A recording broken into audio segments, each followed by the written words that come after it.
Is it worth coming to UK in 2026 as a student అని చెప్పి నన్ను అడిగితే నేను డైరెక్ట్ దీనికి ఆన్సర్ ఏం చెప్తా అంటే మీ దగ్గర డబ్బులు ఉండి ఎడ్యుకేషన్ లోన్తో అసలు మీకు సంబంధమే లేదు అనుకుంటే మీరు డైరెక్ట్ రావచ్చు, హ్యాపీగా చదువుకోవచ్చు. మీరు అంత అయిపోయిన తర్వాత ఇండియాకి వెళ్ళిపోవచ్చు, అది పెద్ద ప్రాబ్లం లేదు. ఎందుకు అని అంటే ఇక్కడ ఎట్లా జాబులు లేవు, స్పాన్సర్షిప్లు ఎవడు ఇస్తలేడు, ఐఎల్ఆర్ రాదు, ఇవన్నిటి గురించి మర్చిపో.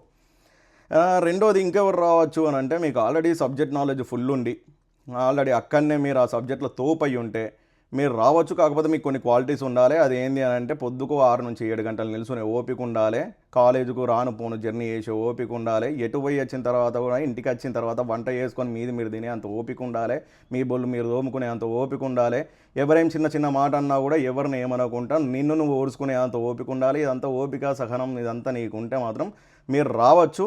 కాకపోతే నాది ఒకటే ఒక క్వశ్చన్, మీకు నిజంగా అంత నాలెడ్జ్ ఉండి ఆ సబ్జెక్ట్ మీద ఉంటే అక్కడనే జాబ్ తెచ్చుకొని మనం ఆన్సైట్ రావచ్చు కదా. ఇది ఒక్కటే ప్రాబ్లం, అంతకుమించి నాకేం లేదు. రెండోది ఇక ఎవరు రావద్దు అని అంటే ఎడ్యుకేషన్ లోన్ మీద మాత్రం రావద్దు బ్రో. ఎందుకనంటే ఇప్పుడు ఎడ్యుకేషన్ లోను తెచ్చినా కూడా క్లియర్ చేసే సినిమా లేదు. నీకు మొత్తం మీద ఇది క్రిస్మస్ హాలిడేస్ ఒక 1 మంత్, ఆ తర్వాత సమ్మర్ హాలిడేస్ ఒక 4 నెలలు, అది తప్పించి నీకు మొత్తం పిహెచ్డబ్ల్యూఏ. నువ్వు స్టూడెంట్గా ఉన్నప్పుడు నువ్వు ఎర్న్ చేసి నువ్వు ఫీజు కట్టలేవు, నువ్వు లోన్ కట్టలేవు.